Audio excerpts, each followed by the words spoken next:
우리가 뭔가 대단하게 뭐 동성애 안 하기 때문에 우리 거룩하다 그런 거 없다니까. 그냥 우리 존재 자체가 죄인이에요. 진짜 오리지널 완전 100% 정말 오리지널 그 동성애는 엄청 소수래요. 사실 학습된 거. 그 다음에 일시적 호기심. 그 다음에 친구 간에 있을 수 있는 야릇한 이런 기분에 이제 가는 거고. 그리고 성도착증. 남자 같은 경우 성도착증인데 동성 간의 성도착증. 나름대로 깨어있다는 분들이 성을 선택하는 거라고 되게 가볍게 얘기하잖아요. 근데 젠더 분들도 마찬가지고 동성애 분들도 마찬가지고 본인 성을 거의 선택을 못했다고 말을 하거든요. 이 애가 귀신 들렸다고 해가지고 교회에 막 그 거의 뭐 무당 굿하듯이 데려가면서 안주 받게 하고 막 미쳤다고 하고 이런 식으로 했나 봐요. 상처가 보석이 되다. 상처 입은 상담사 엘로이. 그러니까 선생님들이 청소년 아이들의 어떤 발달 과정에 대한 이해가 있으셔야겠죠. 발달 과정의 청소년 아이들은 어떤 특징이 있어요?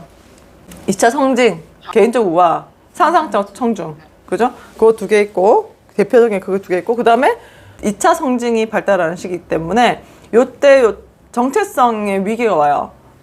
정체성의 위기는 자기 인식도 물론 중요하겠지만 요즘에 가장 위험하기도 하고 아이들이 어려워하는 부분이 뭐냐면 성정체성의 위기가 있어요. 요거는 비단 지금만 있었던 게 아니고 예전부터 그냥 아주 고대 시대 때부터 계속 있었던 거죠. 플라톤의 대화에 보면 나중에 어떤 게 나오냐면 그 시대에 동성애 하는 아이들, 그러니까 청년에 대한 그런 얘기가 나와요.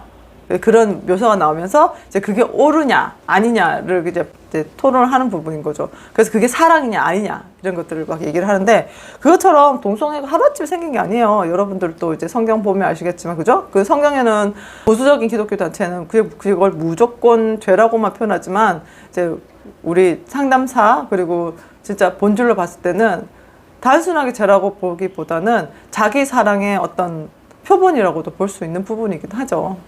좀 다른 얘기를 했는데 그래서 여러분들이 동성애를 이해를 할 때는 제가 성전체감의 위기가 왔구나. 그래서 뭔가 바꿔줘야지. 이렇게 굳이 갈 필요는 없다는 거예요. 그 아이가 왜 위기가 왔고 그 아이가 지금 어떤 힘들어하거나 그게 필요하는 그러니까 성정체성에 대해서 혼란이 올 수밖에 없는 이유가 있을 거예요. 여자아이들 같은 경우에 되게 보면 되게 섬세하기도 하고 친구들 관계에서 질투도 하고 그럴 거잖아요. 근데 남자아이들은 실질적으로 유사성애가 있을 수 있어요. 그래서 사실은 굉장히 개입할 때 신중해야겠죠.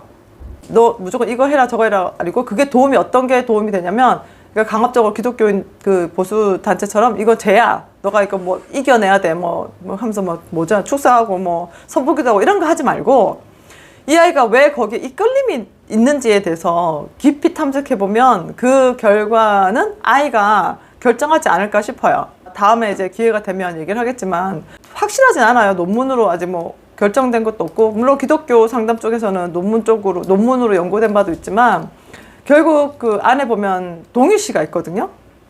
동일시. 그래서 만약에 이건 제 케이스인데 만약에 아이가 태어났는데 이제 내가 먼저 태어나고 내 동생이 남동생으로 태어났잖아요. 근데 엄마가 갑자기 그 남동생을 되게 예뻐해. 그럼 얘가 자동으로 어떻게 되겠어요? 남아를 선호하는 그 문화에 따라서 어떤 남성성을 선호하게 된단 말이에요. 그러면 청소년기에 가면 이 친구가 어떻게 되겠어요? 남성성을 너무 선호하고 남성성을 가지고 싶다는 욕망이 생기겠죠. 이게 프로이트 입장에서 보면 남근 선망이 될 수도 있고, 그죠? 그러면 이 아이가 결국 그 선망하고 동일시하고 싶어하는 그거를 갖다가 자기 걸 내재화시키면 그게 자기 안에 남성성으로 크게 자리 잡게 되겠죠, 그죠? 그러면 자기가 못 가진 어떤 여성성에 대해서 정말 추구하는 자기 여성성 그 끌림에 대해서 끌 수 있겠죠. 그럼 나보다 더 여성스러운 아이, 그러니까 나의 어떤 파편화된 자기를 보고 끌리면 그게 동성애가 되는 건 거예요. 이 케이스에 봤을 때. 그러니까 케이스가 단순히 이 케이스만 있는 게 아니고 엄청나게 많아요. 그러니까 변수가 이렇게 단순히 동일시만 있다라고 보긴 어려워요. 프로이트 입장에서는 우리가 자아가 생길 무렵 그 아이가 동성에게 동일시를 해버렸기 때문에 그 사람들이 보통 태어나자마자 동성애였다고 믿을 수밖에 없는 환경이 제공되는 거거든요. 왜냐면 자아는 3세쯤에 성장이 되니까. 그러니까 동성애 애들은 입장에서는 당연히 동성애는 자기가 타고난 거다. 왜냐면 사회적으로 이게 거부 반응 있잖아요. 호모포비아라는 것이 단순하게 동성애를 사람들이 혐오하는, 의식적으로 혐오하는 문화가 아니야. 호모포비아라고 이제 동성애 쪽에서는 얘기를 하는데 그게 심리학적인 용어이기도 해요. 규정화된 건 아니지만 우리가 호모포비아 공포증이라고 하잖아요. 근데 그게 무의식적인 공포증인 거야. 호모포비아는 동성애에 대한 무의식적 공포증. 그러니까 이거는 굉장히 진화론적으로 설명이 가능한 거거든요. 왜냐면 동성애에 대해서 이 사람이 혐오감을 느끼지 않는다면 동일시에 관련해서 동성을 계속 채택을 한단 말이에요. 그러면 진화론적으로 봤을 때 어떻게 돼요? 종족 번식이 안 돼요. 그렇기 때문에 우리 무의식 가운데 종족 번식을 위한 어떻게 보면 되게 진화론적으로 현명한 선택이란 말이에요. 이성을 선택하는 거는. 그러니까 여러분들이 크리스찬이라고 해서 막 진화론을 반대하고 이렇게 보지 말고 오히려 여러분들이 그걸 설득하려면 진화론 또 더 공부를 하셔야 되고 그 생각에 조금 더 머물러서 좀 합리적인 생각을 하게끔 좀 훈련을 좀 하셔야 돼요. 참고로 저는 옛날에 막 진화론 하면 속이 막 메스껍고 막 짜증나고 막 그랬거든요. 어떻게 갑자기 사람이 우연히 생기냐. 말도 안 되죠. 지금 그럼 그 우연히 생긴 그 먼지 떼가리는 어디서 나왔는데 이런 식으로 되게 불만이 많았는데 그런 식으로 가면 이제 전혀 유물론자들 완전히 그 무신론자들은 봤을 때 자기들 나름대로 막 과학적이라고 자기 나름대로 나름대로 어떤 그게 있잖아요. 그러니까 자기 초월, 영성 초월이 전혀 안 돼 있고 자기 눈으로 본 것만 믿는다고 생각하는 사람들이기 때문에 대화가 안 되고 오히려 이상한 사람으로 치부하는 경우가 많잖아요. 그죠? 그러니까 여러분들도 그러니까 의도적으로라도 그러니까 이제 여러분들이 뭐 진화론을 읽는다고 해서 하나님이 이거 인간이 만든 거다라고 생각할 그 정도의 신앙이 아니잖아요. 그러면 불편하더라도 그 안에 들어가서 그 가치관과 정확히 마주하셔야 돼요. 이 작업이 되게 필요한 것 같아요. 그러니까 저도 동성애나 이런 페미니즘 굉장히 불편했는데 지금 동성애 관련된 거는 굉장히 제가 많이 수용이 가능하게 됐거든요. 어떻게 보면 교만하다고 느껴질 수 있지만 수용하는 게 이제 소화가 좀 되는 거예요, 이제. 예전에는 내가 그런 이슈도 있었기 때문에 완전히 진짜 막 보기도 싫었거든요. 무조건 반대 이랬는데 어느 순간 내가 왜 뭘 반대하는지 모르겠더라고. 내가 뭘 반대를 하지? 반대를 분명히 하는데 가만히 생각해보니까 이제 저거들이 좋아하는 걸 내가 반대하는 자격이 있나? 없잖아. 그죠? 자기들끼리 좋은데 내가 거기서 너네 사랑하지만 이게 내가 자격이 없다고. 그런 사람들, 동성애자들은 너네 동성애하지만 이거 말할 자격이 없다고 나는. 그러니까 내가 도대체 뭘 반대하는 거지? 라는 이제 의문이 생기는 거야. 그러면 가만히 생각해보니까 나는 그러면 동성애 자기들끼리 사랑하는 거를 내가 이거를 혐오하는가? 이걸 반대를 하는가? 이게 아니라 이 사람들이 어떤 진영에서 표현도 못하게 하잖아요. 표현을 막아버리잖아요. 나 그걸 싫어하는구나. 나한테 가해진 어떤 폭력 같은 강제로 그거를 맞다고 막 요구하잖아요. 우리한테 인정하라고. 나 그거를 거부하는구나. 이거는 우리 헌법상 굉장히 존중받아야 될 표현의 자유와 어떤 출판의 자유, 언론의 자유에 대해서 당연히 내가 보장받아야 되는 부분에 대해서 침범하니까 내가 되게 싫었던 거였구나. 그래서 내 아이한테도 처음에 마치 그런 사실 동성애자들이 굉장히 사회적으로 또 호모포비아적인 그런 것 때문에 자연스럽게 불편해하는 게 너무 당연한 건데 의식적으로 우리가 이거를 교육시키면 된다는 생각으로 하니까 이게 무의식적인 차원인데 계속 의식적인 차원으로 좋다 하니까 말이 안 되는 소리를 하니까 내가 그게 이제 불편했던 거구나 라는 이해가 됐던 거죠. 그래서 여러분들도 뭐 반대하는 거 좋긴 좋은데 이게 자기 신념대로 가는 거니까 무엇을 반대를 하고 있는지를 좀 면밀히 따져보세요. 저는 그 반대였어. 그러니까 자기들 좋아하는 걸 내가 뭐라고 해. 자기들 사랑하는데. 그리고 실제로 프로이트 입장에서는 그 동성애자들이 둘이 사랑하는 그게 기독교 어떤 운동에서 보면 굉장히 혐오스럽게 표현하잖아요. 막 그 학문 선교하고 막 이런 식으로 막 물론 그런 경우도 있어요. 그게 현실에서 없는 게 아니야. 그것도 현실에서 당연히 존재하는 부분이긴 하지만 우리가 그렇게만 바라볼 수는 없다는 거예요. 동성애자들이 다 그렇진 않다는 거예요. 보니까 동성애자들도 그들을 경계하더라고요. 그게 문란한 어떤 분들이. 그러니까 동성애 안에서도 그렇게 착취를 당하고 이용을 당하고 그런 것들을 자체도 자기 스스로 그걸 되게 혐오하시는 분들이 계세요. 또 동성애 자체이면서도 자아이질적인 것 때문에. 그러니까 우리 안에 무의식적인 호모포비아가 있다고 했잖아요. 동성애를 이제 싫어하는 어떤 무의식적인 기제가 있는데 그걸 동성애 입장에서도 얘네들이 그게 무의식인지 모르는 거예요. 본인들도 사실 그거에 대한 거부 반응이 있단 말이에요. 그러니까 자기가 계속 이질감이 드니까 계속 그걸 거부하고 막 그러니까 자기 기독교인 같은 경우는 자기 스스로 막 정지하고 그렇긴 하는데, 우리가 정말 그걸 좀 면밀히 따져서 이해를 하려고 그 안에 들어가면 좀 상황이 달라질 수 있다는 거야. 무조건 반대니까 안 돼. 막 기도해라, 뭐 축사해라, 뭐 동성애 귀신이 들려서 그런다, 막 이런 식으로 할 게 아니라 정말 이 친구들이 왜 그게 좋은지를 이해를 하는 과정이 거치면 그 이후에는 그 사람들의 선택이죠. 뭐 모르겠어요. 사실은 이제는 내가 아는 하나님이 과연 그 사람들을 동성애라고 해서 동성애자니까 너네는 죄인이야 하고 내치시는 분일까? 근데 제가 만나본 동성애자들은 다 좀 애들이 되게 순진했어요. 되게 순진하고 잘 속고 어디 가서 가스라이팅 잘 당하고 좀 안타까운 애들이 많았어요. 그리고 뭐 동성애 진영에서는 뭐 굉장히 건강한 부모 뭐 하고 되게 건강한 가정도 많다고 하는데, 내가 만나본 가정은 그런 경우는 거의 없었어요. 그런 애들은 상담 안 오겠지. 그잖아요. 건강한 가정이겠으니까 안 오겠지. 그러니까 어떻게 보면 동성애기 때문에 온 거라기보다는 그런 개인적인 불편감, 개인적인 고통이 있었으니까 상담 오지 않았을까. 그런 걸로 여러분들 봐야 돼요. 그래서 동성애하고 그런 이슈가 있는 애들을 보고 화들짝 놀래가지고 무조건 잡아놓고 안 된다. 상담사의 어떤 가치관이 분명하면 어쩔 수 없이 그런 식으로 또 유도를 하거든요. 그때 선생님들이 자기 가치관을 좀 더 면밀히 좀 들여다보는 연습을 좀 하세요. 그게 소화가 안 되면 우리한테 와서 얘기해. 슈퍼바이저한테 와서 얘기하고 토론하고, 자기 깜냥이 안 되면 넘기고. 엄청 신사적이고 매너 있는 동성애자들도 많다고 들었어요. 그런 이미지가 워낙 강하니까 이분들 더 조심하는 거예요. 그리고 더 웃긴 게 더 정제적이야. 그리고 여러분들, 이게 다 여기 크리스천이니까 하는 말인데, 죄에 대해서 뭔가 특권 의식을 가지면 안 돼요. 우리가 존재 자체가 죄인이야. 그러잖아. 저 새끼는 입만 열었다면 거짓말이라고. 우리가 그런 존재예요. 우리가 그런 존재라니까? 우리가 뭔가 대단하게 뭐 동성애 안 하기 때문에 우리 거룩하다 그런 거 없다니까. 그냥 우리 존재 자체가 죄인이에요. 뭐 씻었어, 고쳤어, 뭐 치료해서 쓸 수 있는 것들이 아니야, 우리는.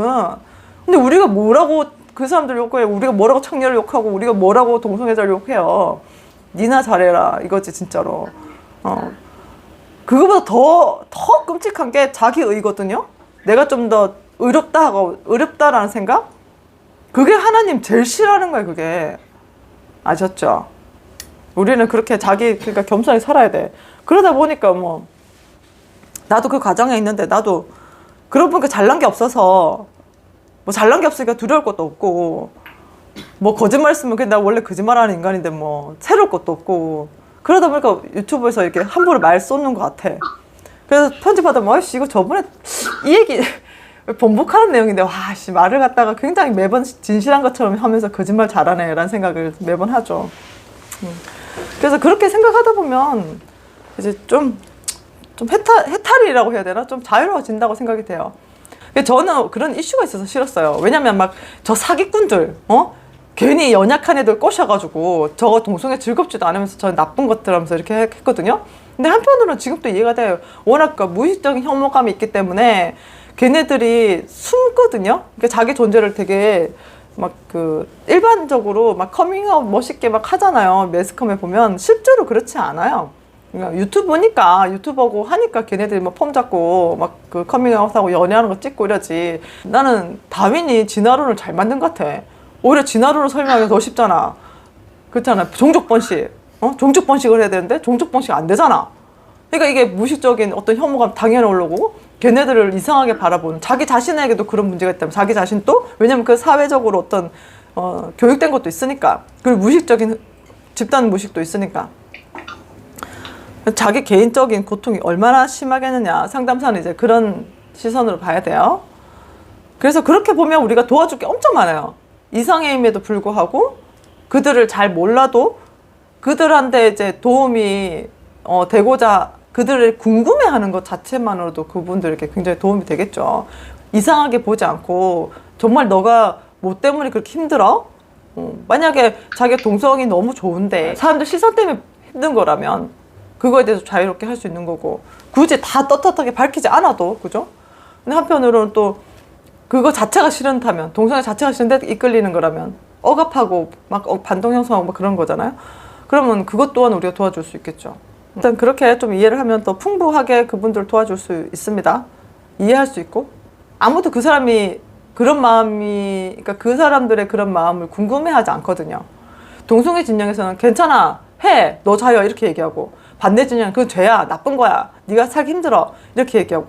그러니까 여기도 저기도 그 사람들은 마음을 궁금해하는 사람이 없는 거예요. 그러니까 마음을 좀 궁금해하세요. 우리 마음을 다룬 사람이니까. 대한민국 최고 상담사, 상처 입은 상담사 엘로이. 프로이트 이론이 참 재밌기도 하고 위험하기도 한데, 이해하기에 어떤 근친상 간의 욕구가 계속 있다는 거예요. 하나가 되고 싶어하는 욕구. 근데 어떻게 보면 그건 뱃속에서 나왔기 때문에 그 원래의 것을 돌아가고자 하는 욕구와 또 일치되겠죠. 그렇게 되는데 이제 못 돌아가니까 아빠가 내 거가 못 되고, 또 엘렉트럴 컴플렉스 뭐예요? 아빠의 성기가 있는데 나는 왜 없냐고, 내 거 만든 거 엄마 니지 이렇게 된 거야. 엄마 네가 내 불알 뗐잖아. 이런 식인 거죠. 그러니까 내 거 나도 저거 가지고 싶은데, 근데 이건 너무 이제 너무 벗어난 거예요. 근데 프로이트 이론은 처음에 이렇게 주장을 했어요. 여자가 그 남근을 가지지 못한. 근데 이것 또한 우리가 설명할 수 있죠. 레즈비언 애들 같은 경우에는 자기들이 여성을 사랑한다면서 어떤 그 코스프레 같은 거 하면 여자를 굉장히 피약적인 존재로 묘사를 해요. 그리고 레즈비언 중에 다 그렇진 않지만 또 굉장히 남성성을 드러내는 애들 있죠. 남자 역할 하는 사람이 있고 여자 역할 하는 사람이 있으니까 자기들끼리. 근데 요즘에 또 그렇진 않대요. 요즘에 그렇지 않은데 예전에는 또 그랬어. 그러니까 어떻게 보면 그것 또한 문화적인 부분에서 변형되는 걸 수도 있죠. 예전에 가부장적인 어떤 그걸 선망의 대상으로 취득한 거죠, 자기가. 그래서 어떤 남성처럼 보이고자 하는 어떤 욕구와 그런 게 있는데, 그래서 이제 모르시는 분들은 트랜스젠더, 그다음 게이, 레즈비언 이거 헷갈리시는 것 같아. 게이들이 막 게이들이라면 막 여자 흉내내는 거 아니에요. 게이는 그냥 남성성을 좋아하는 거예요. 그 트랜스젠더가 자기가 남자인데 여성이 되고 싶어하는 애들이고, 진짜 오리지널 완전 100% 정말 오리지널 그 동성애는 엄청 소수래요, 사실은. 그러니까 오리지널 동성애 뭐 어떤 동성애가 오리지널 동성애? 진짜 동성에게 그 성적 매력과 사랑을 느끼는 거죠. 우리가 이성에게 호감을 느끼듯이. 근데 그게 아니라 어떤 문화적인 부분에서 자극됐거나 아니면, 그러니까 저도 이제 그때 영상 여러분들 보라고 준 그 의사 선생님 있잖아요. 그분도 엄청 악플 많이 달리더라고요. 학습된 거. 그 다음에 일시적 호기심. 그 다음에 친구 간에 있을 수 있는 야릇한 이런 기분에 이제 가는 거고. 그리고 성도착증. 남자 같은 경우 성도착증인데 동성 간에 성도착증이 있는 거죠. 근데 그게 동성애가 아니라, 이 동성애의 전제가 되려면 이성과 똑같은 감정을 느껴야 돼요. 똑같은 사랑을 할 수 있어야 돼요. 사랑이라는 거는 이성적으로 끌어오는 사랑뿐만 아니라 이 사람과 오래 관계할 수 있는 노력이 계속 필요한 거죠, 사실은. 근데 그렇지 않은 경우가 많다는 거예요. 실제로는 도착에 가까운 경우가 많다는 거죠. 특정한 성행위에 꽂혀가지고. 근데 그게 그쪽 진정에서 인정 안 하겠죠. 그럼 인정 안 하면 그분들 치료할 수가 없는 거야, 사실은. 동성애란 명분으로. 그래서 진짜로 여성 같은 경우에는 정말 동성에게 사랑을 느끼고 그분들과 오래 사랑을 하시는 분들도 계세요. 근데 아무래도 어떤 안정장치가 없잖아요. 혼인을 못 해버리니까, 그러니까 법적으로 혼인을 못 해버리니까 쉽게 헤어질 수 있는 거야. 이거를 그분들이 몰라라도 말할 수가 없는 거야, 사실은. 우리 이성도 그렇게 해봐요. 뭐 툭하면 뭐 불륜 저지르겠지. 근데 걔네들도 어떤 법적인 조치가 없이 자기들끼리 파트너로 살면 정말 더 어려운 거야. 그런 식으로 여러분이 좀 이해를 하시면 좀 이해가 더 될 것 같아요. 나도 만약에 애까지 낳는데 만약에 그 법적으로 혼인 관계가 없는 관계다. 그러면 무슨 책임 있어? 구속력이 없는 거야. 예. 근데 걔네들 자체 구속력 자체를 보호를 아예 할 수도 없는 거잖아요. 그러니까 이런 법적인 거를 막 신학적으로 해석하면서 정말 말싸 이렇게 해도 뭐 그걸 반대하는 건 아니지만, 한편으로는 그들의 정말 건강한 성관계, 그들의 정말 건강한 걸 위해서라면 법적으로 아예 그냥 혼인을 시키는 것도 어떻게 보면 방법일 수도 있겠다는 생각이 들어요. 그들도 경험을 하면 좋겠어. 법적으로 묶여있는 게 얼마나 힘든지. 어쩔 수 없이 법적으로 묶여놔가지고 책임을 져야 되는 이 비참함. 맞지 이런 거야. 살아가 한번 그래도 좋은지. 정말 원하시는데 그 법적인 굴레가 엄청 크다는 것 또한 어떻게? 경험을 하는 것도 참 어쩌면 그게 또 좀 더 평등하겠다. 얼마나 그게 싫어요. 사실 그 사회적 낙인, 이혼을 그것도 똑같이 이제 경험을 하게 하는 것도 왜 그게 나빠? 어차피 인간이 만든 거잖아. 물론 그거 성경에 근거한 법이긴 하지만. 대한민국 최고 상담사 상처 입은 상담사 엘로이. 남자와 여자의 생물학적 성차가 있나요? 네, 성차는 생물학적 차가 뚜렷합니다. 땅땅땅. 이건 얘네들 정말 강력하게 얘기하는 거예요. 성차는 뚜렷해. 심지어는 동물도 성차가 뚜렷해. 이렇게 얘기를 해버리죠. 그러니까 어떤 일이 벌어지냐면 이것 때문에 동성애자들이 그거 봐. 성차가 뚜렷하니까 우리는 타고난 거야. 이렇게 얘기를 하시는 것 같아요. 생물학적으로 지금 성차가 분명히 정해져 있는데 지금 동성애 성 정체성에 대해서는 설명을 못 하거든요. 그러니까 게이나 레즈비언에 대해서는 너무나도 가설이 많지만 좀 더 뭔가 증상으로 보여주는 어떤 트랜스젠더들, 이분들은 자기 성 정체성에 대한 굉장히 위기를 경험하신 분들이잖아요. 근데 보면 되게 좀 그런 것 같아요. 그러니까 여자가 남자로 트랜스젠더 하신 분들은 그분들 별로 관심이 없어, 사람들이. 사회적 분위기를 좀 보세요. 근데 남성에서 여성으로 성전환 수술하신 분들은 굉장히 시선을 많이 집중받는 것 같아요. 그리고 여자에서 남자 성 정체성을 바꾸신 분들은 대해서는 뭐 차별이니 뭐 남성과 동등하게 해달라 이런 말 없어요. 잘 보세요. 여자가 남자로 성전환 수술했을 때 그 남자로 성전환 수술한 그 남자라고 부른다면 그를 일반 남자들과 동등하게 대해줘라는 시위는 별로 없어요. 어떤 시위가 있냐면 트랜스젠더 여성으로 트랜스젠더 하신 그 분들을 일반 여성과 같이 동등하게 해달라. 이거는 되게 많아요. 애초에 우리가 신체적 차이가 너무 극명하기 때문에 여성에서 남성으로 성전환 수술을 했다고 해도 이미 남성 계열에서는 이 사람은 그렇게 호감이 아닌 거예요. 체력적으로나 뭔가 신체적으로 봤을 때 이미 이 사람은 남성의 서열로 봤을 때는 이미 그 위에 못 올라가는 거예요. 이 여성에서 성전환 수술하면 신체 구조가 아예 남성들과 비교를 못 하는 거예요, 그분들은. 그러니까 오히려 그분들은 그냥 그분들에 맞게 그 보호를 받는 게 맞는 거겠죠, 그죠?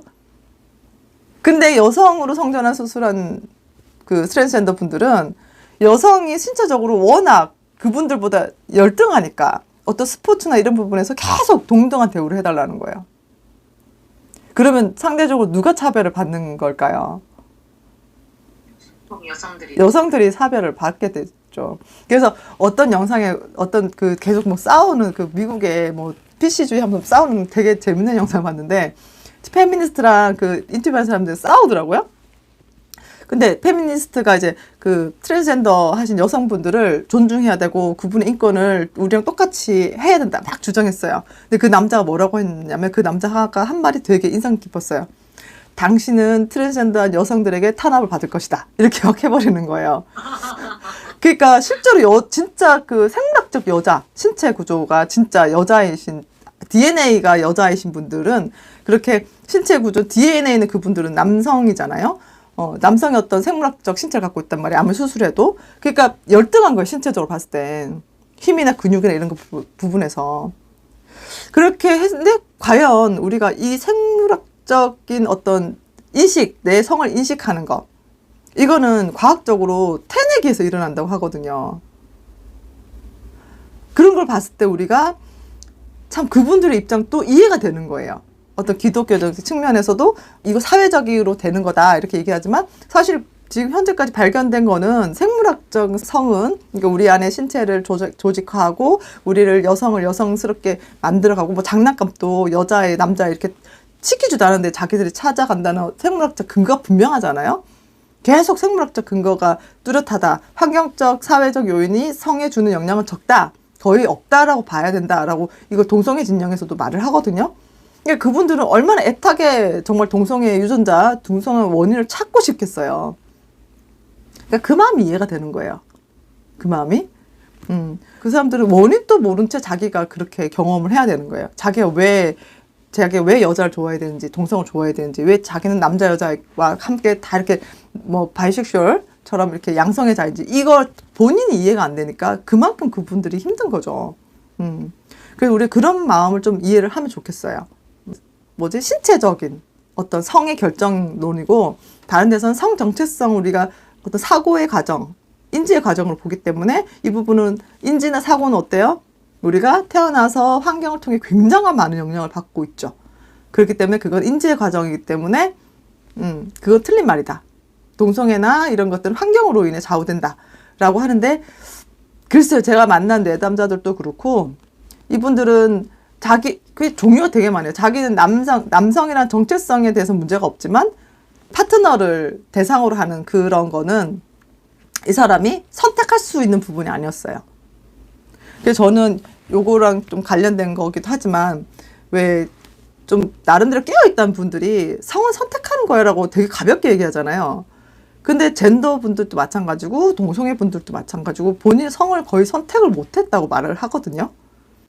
그러니까 굉장히 어쩌면 그런 말들이 되게 가볍게 이 사람들을 대하는 건 아닌가. 정말 생물학적으로 우리가 성은 정해져서 나온다고 하는데 그런 과학적 근거가 뚜렷한데 이 사람들은 후천적으로 뭔가 자기의 성이 계속 그 이질감을 계속 느끼게 되는 거였고 그 다음에 자기는 동성에 대한 성적 호감을 가지게 되는 거고 이런 것들은 뭔가 생물학적과 관련이 되어 있어 보이는데 찾을 수는 없고 자기 원하면 그게 아닌 경우가 되게 많거든요. 스스로 그게 이질감이 되게 커요. 그러니까 자기 신체랑 자기 사고랑 사회적 분위기 때문에 이분들도 자기가 동성애자라는 걸 받아들이기 되게 힘들어하는 경우도 굉장히 많거든요. 그래서 어떤 분은 영상 보면 제가 사실 트랜스젠더 이런 영상들을 되게 잘 봐요.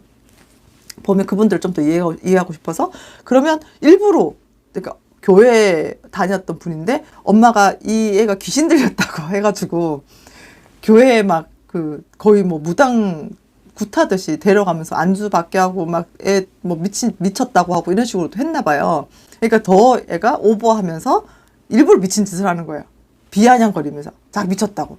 근데 되게 예쁘고 정말 천상 내가 배울 게 진짜 여성성에 대해서 내가 얘한테 배워야 된다.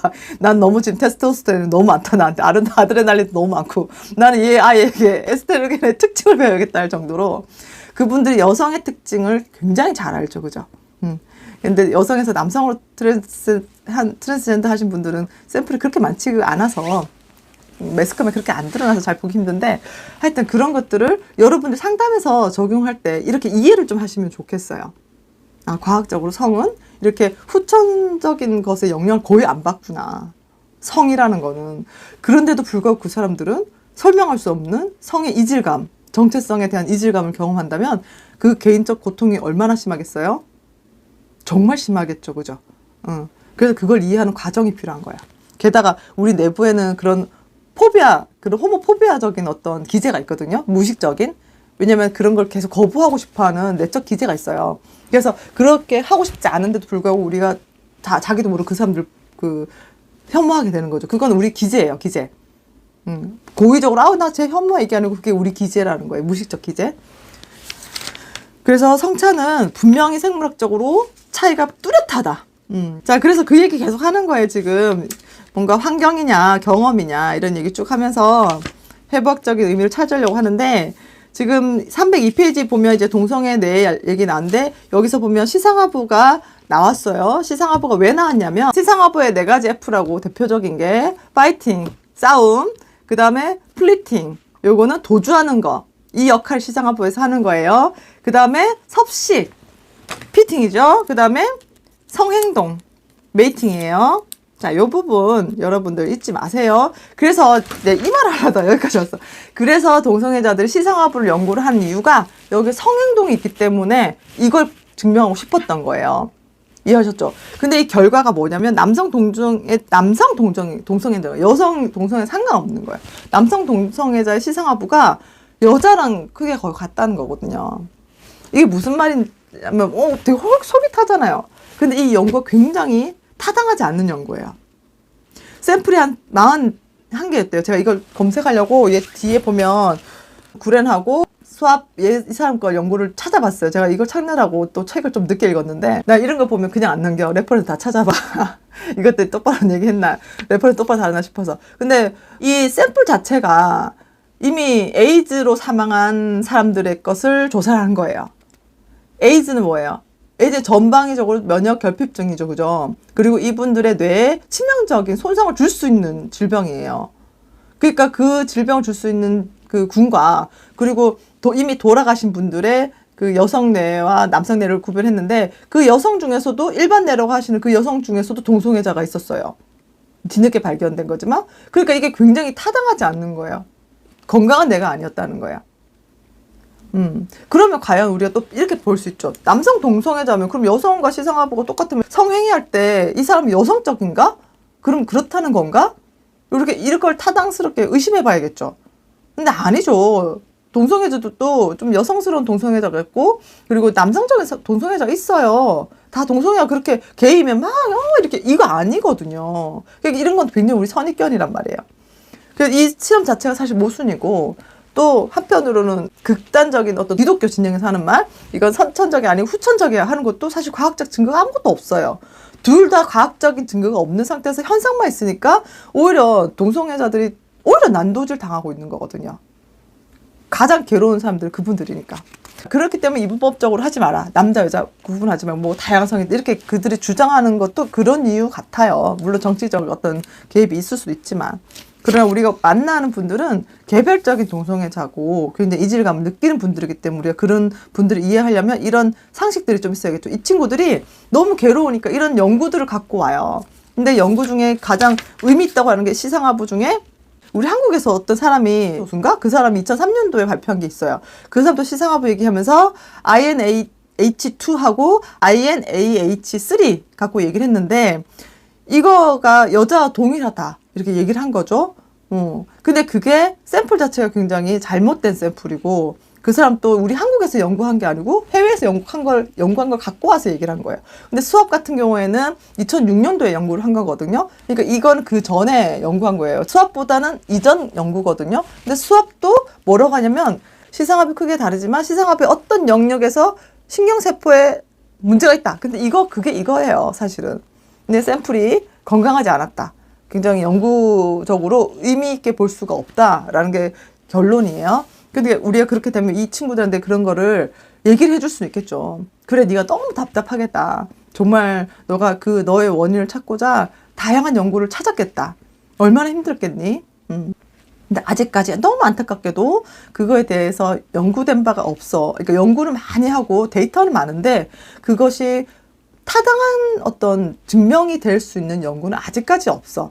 너 말처럼 뭔가 후천적이라는 것도 연구된 바가 없고 오히려 그건 더 설득력이 낮고 오히려 성차 같은 경우 생물학적인 것이 더 우세한데 그래도 생물학적으로 동성애 원인을 아직까지 못 찾았어. 그러니까 네가 이런 바른 정보도 여러분들이 알려줘야겠죠. 그죠? 거기서 대고 예수천국 불신죽 이런 거 하지 말고